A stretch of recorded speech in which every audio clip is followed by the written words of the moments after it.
What's going on, everybody? Feder here from 3D Print SOS. Welcome back to the channel. And today we are going to continue checking out direct drive machines on the channel. So far we have had 3 others and we have 2 more here, and these are going to be important machines to check out. So far on the channel we have checked out the Focus Odin. That's right over there in the corner. I still use that machine. It has a Volcano hot end with a 0.6mm nozzle, so I can print a little bit faster on that machine if I need something done really quickly. It doesn't take up a lot of space, and once you set it up, it has literally been a set it and forget it machine for me. The Odin goes for around $360. Then for around $370 we have the Mingda Magician X. The trick of this printer sleeve is the bed leveling. It doesn't even have a mechanical bed leveling system at all. The whole thing is automated and automatic. So if you guys don't like leveling, that's one to check out for sure. It has a nice touch screen, has a bunch of nice features. Definitely check out the video that I did on that machine. Then just off the screen over here we have the cheapest machine, the Aquila S2 at $300. It is actually well below even the next machine, so the most cost-efficient machine. And there's a lot to like about it. It had amazing PLA performance. It prints P to G really well, and you're going to see that machine again on the channel because I didn't like its hot end, and there is a fix out by Ray from the Facebook groups, and I think it's an awesome fix, and it definitely takes that printer to the next level. And at that budget, you can do quite a bit to it and still be up performance-wise with some of these. We're going to start with the Ender 3 S1. You guys voted for it in a poll, and this is going to be our benchmark machine. I say that it's the benchmark because if you lined all of these up and squinted, you might not even know which Ender it is. And the Ender 3 S1 is their latest model, and this is basically the continuation on this, the original Ender. So it's really nice to see. It's going to be really nice to see and compare what they're all like and what they have improved. If you've searched for 3D printers, you've likely come up on this machine so far. It is extremely popular. I got this one from Per Gear, and they told me that these are really hard to keep on the shelves. Stock is just flying. So this machine is $430, and definitely check out their store in the description below. I'm actually going to put a few links to their stores. They have a few ways you can buy it from them if this is a machine that you guys are interested in. It has a ton going for it, a ton of specs, and like I said, this is what everyone else is trying to be. So it's really nice that I get to check this machine out, especially in this segment where we're all checking out similar machines. It's really interesting to see which brand is doing what, who is doing something unique, who's just trying to do, the base level to just stay in the segment. And here we have the benchmark. The other machine we have here is the BQ-BX. I am a giant fan of Big Tree Tech and BQ products, and this is their idea of an Ender. As you can see, the general shape is basically an Ender, as if you put in all of their highest end components on this thing. And this is going to be the priciest machine of the whole bunch at $520. These are actually becoming harder and harder to find and harder to buy. This machine has been out for, I believe, a little bit over a year now, and I've definitely had my eye on this thing. I mean, look at the screen. The screen size on here alone is about the same size as the entire build plate. This is kind of like the most souped up Ender, so really excited to check this out. With all of that said, we have some filament to check out as well. We have a few samples from SUNLU, these tiny little spools of some of their basic filament, so let's check that out, see what the PLA that they have is like. And then we also have 2 new colors from 3IIDMAX. You guys already know I'm a giant fan of 3IIDMAX. I've been using their filaments almost exclusively, aside from some silk filaments, and I haven't had a single issue with any of them, and the cost is just remarkable. Definitely check out 3IIDMAX. We have the burnt orange today to check out, and also their night gray, which looks like a really cool dark almost black gray. So excited to check out both of those colors. Always excited to see what new colors 3IIDMAX will come out with. Okay, let's get this Ender out of here. Let's assemble it. Let's print some basics off the SD card, and let's do some slicing and see what this thing is all about and what our first impressions are going to be like. All right, I'm excited. Let's do it. All right, as per usual, I got my trusty blade.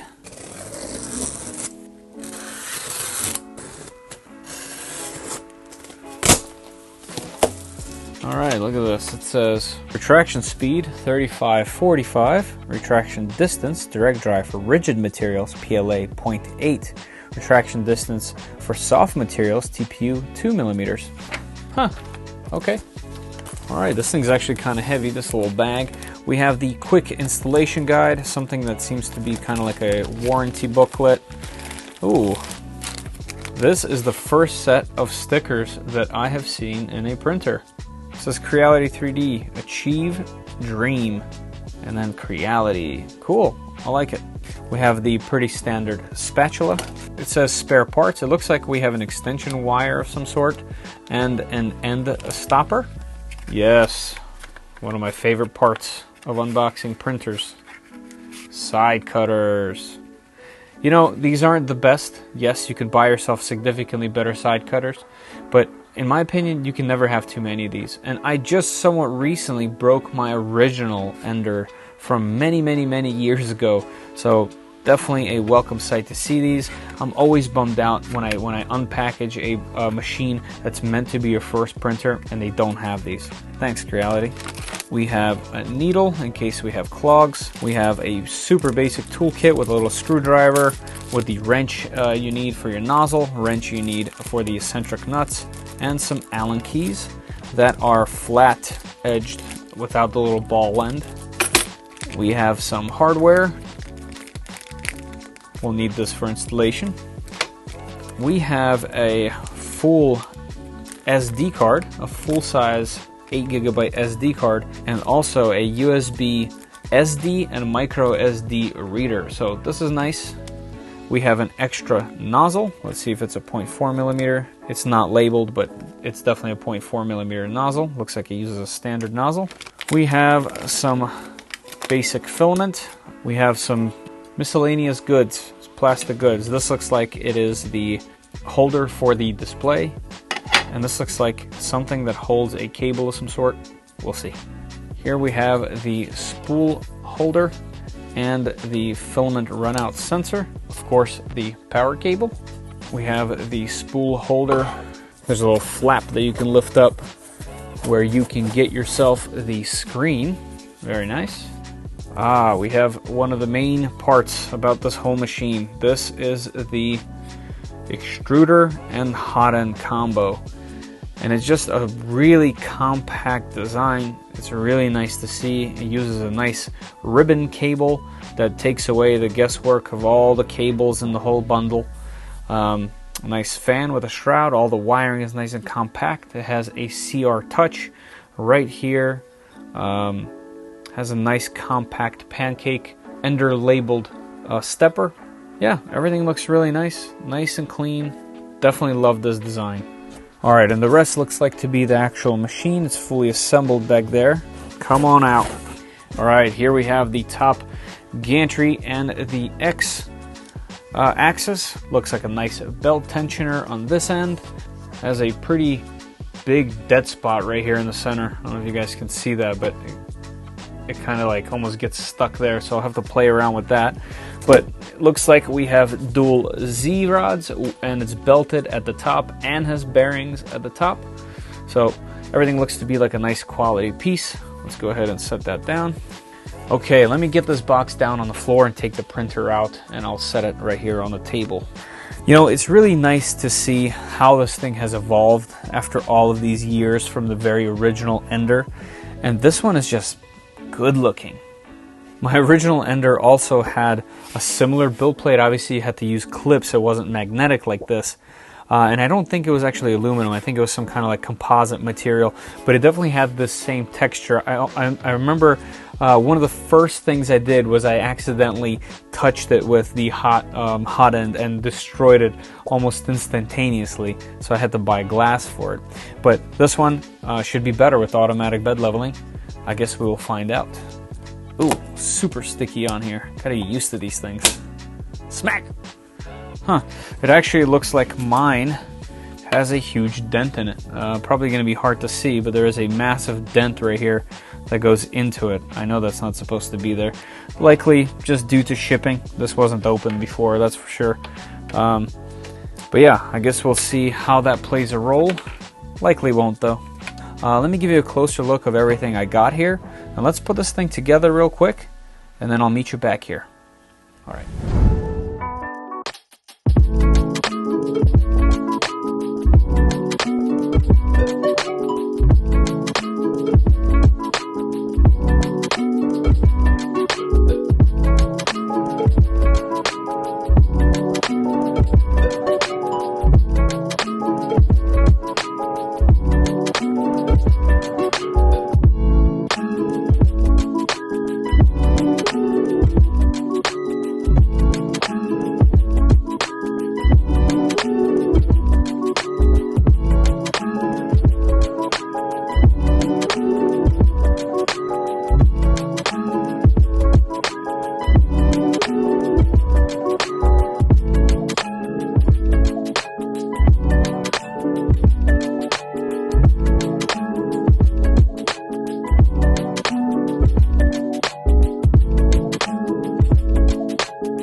Alright, so there it is, the Ender 3 S1.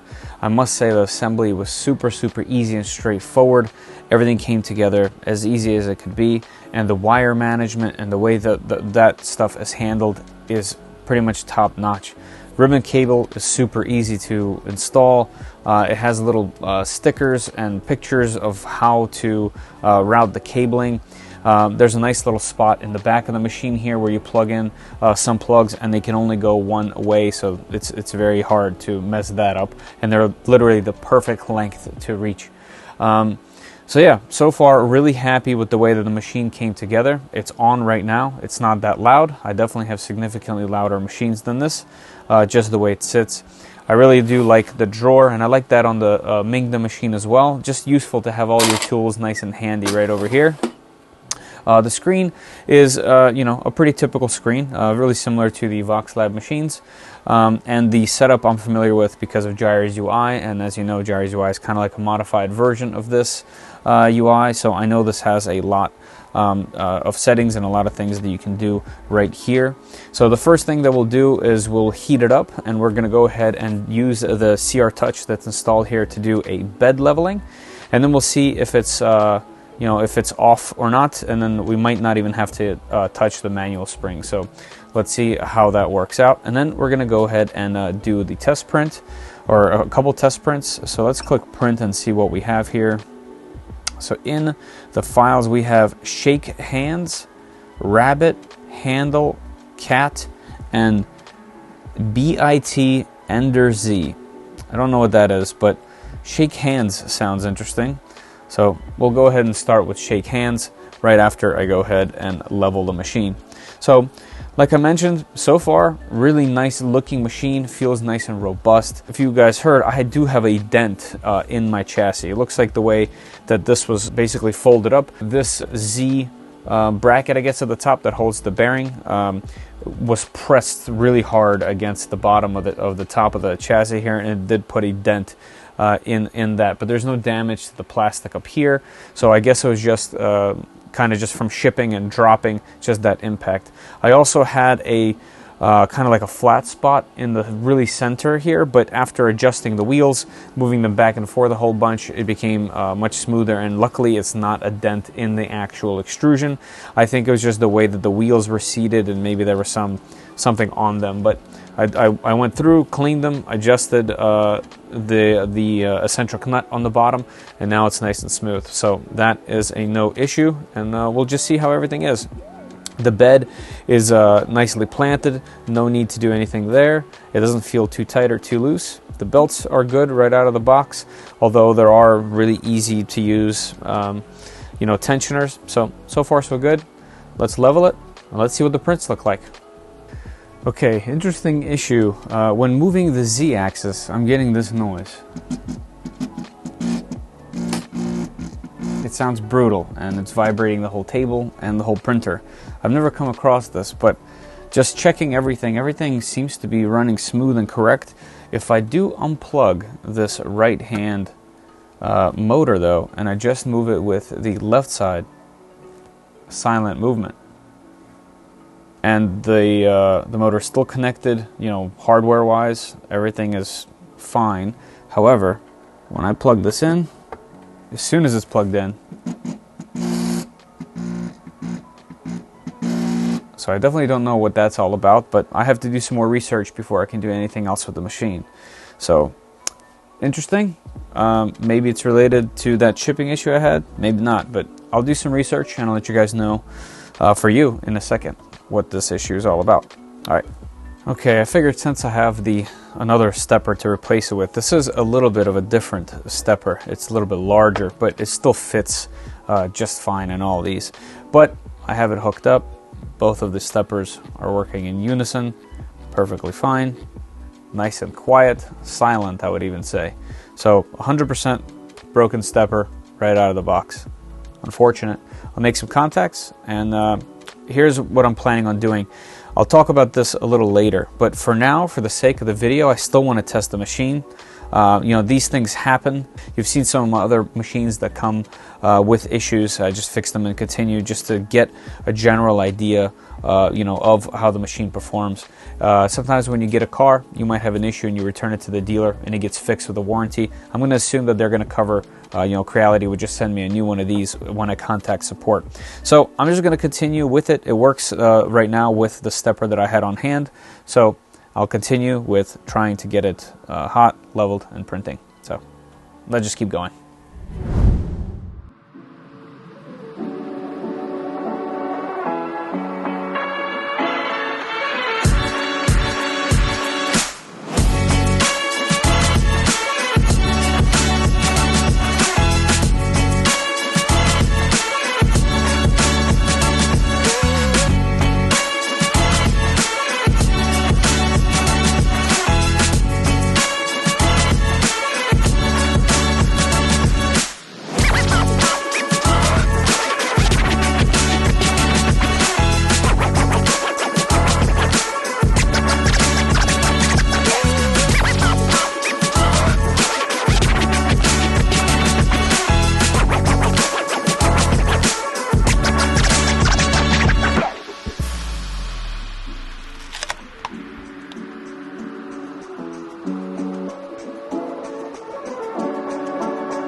Well, there it is. The Ender 3 S1 did not disappoint.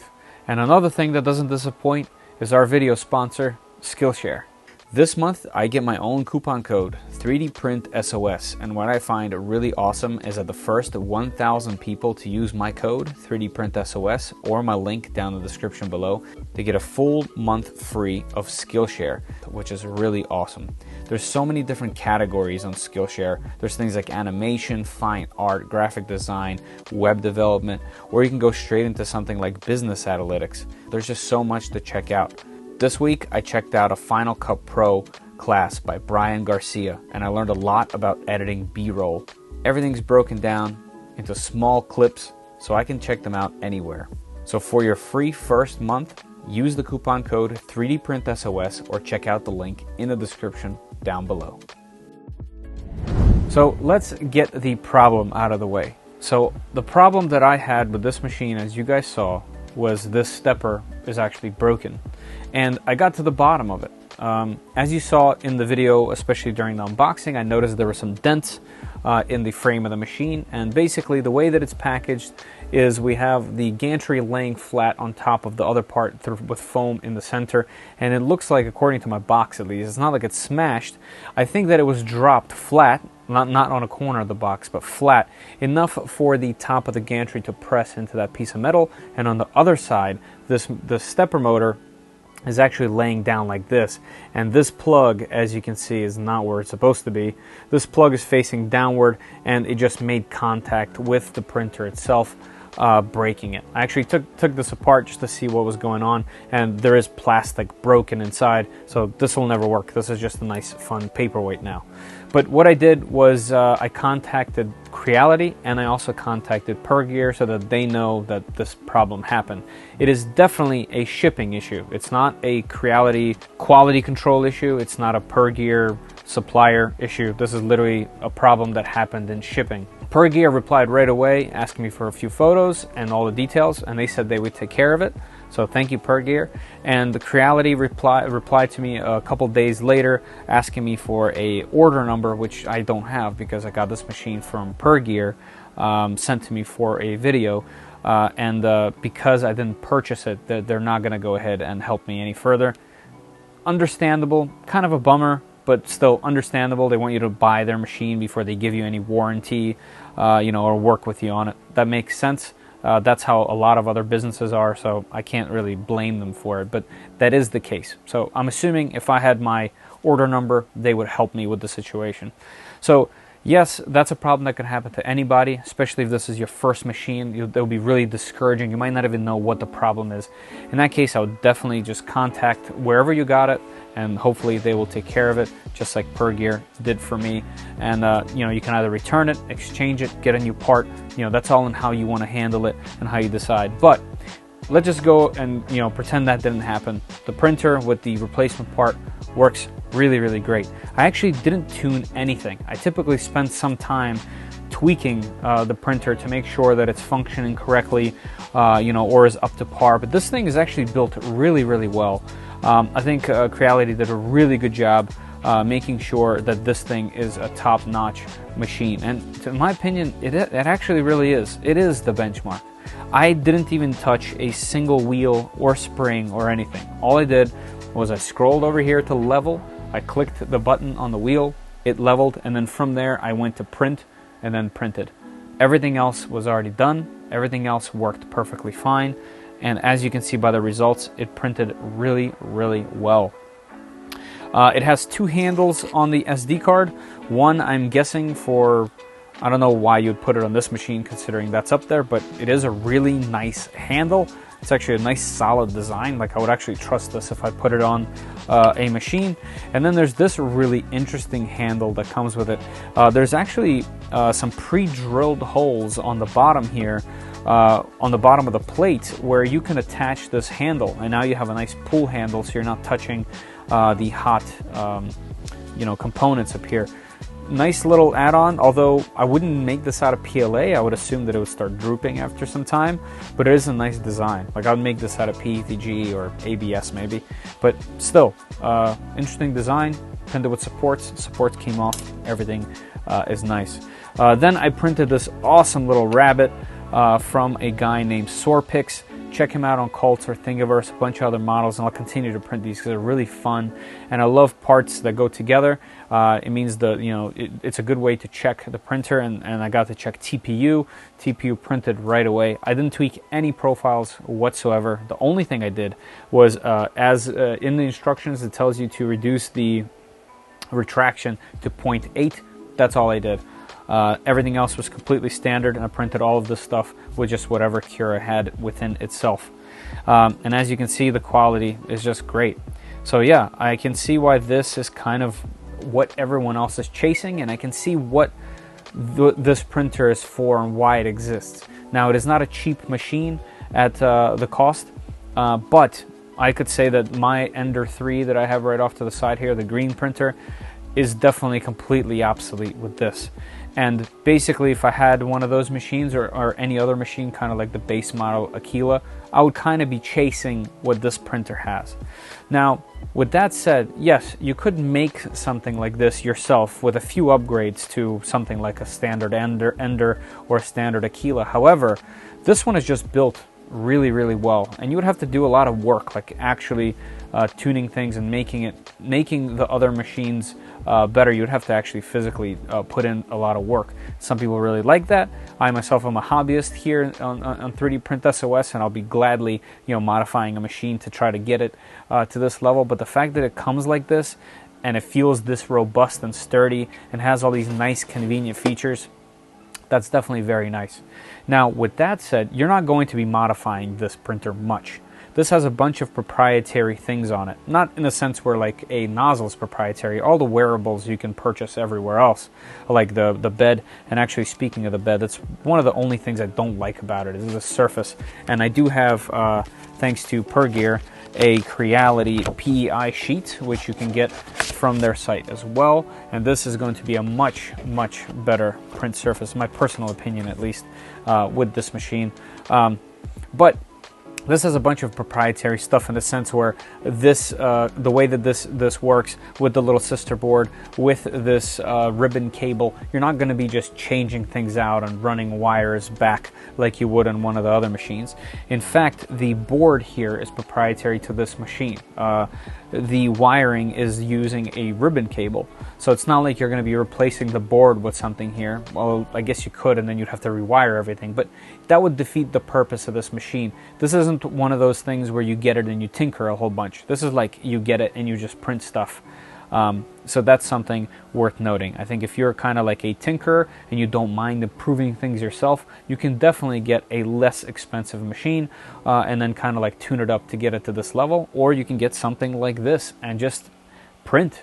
There's also a pro version of this, which I'd like to check out someday, but it has a lot of improvements to this hot end that makes it all metal, so you can print hotter temperatures. It already comes with a PEI sheet, and there's actually a whole lot of other interesting improvements on the pro machine over this one.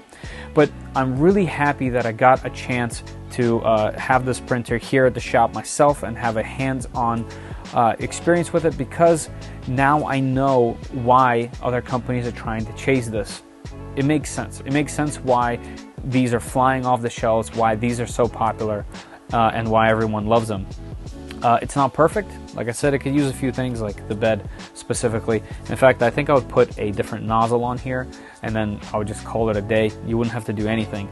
And in fact, I'm going to hold on to this machine. I'm definitely going to replace the original Ender. I have no reason to use a loud, slow original Ender when this exists. So if you could afford something like this at this price range, I would definitely suggest it.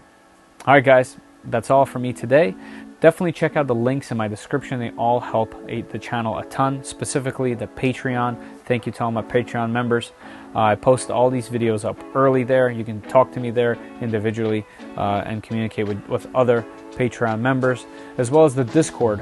Huge community there. We're climbing up towards 1,000 members in the Discord, and lots of like-minded people sharing prints, helping each other out. You can troubleshoot your machine there if you have software questions, things along those lines, or just share one of your cool prints or designs. It's a great place to be. Definitely check out the link down in the description for that. Okay, guys, thanks for watching, and as always, I'll see you down in the comments. Later.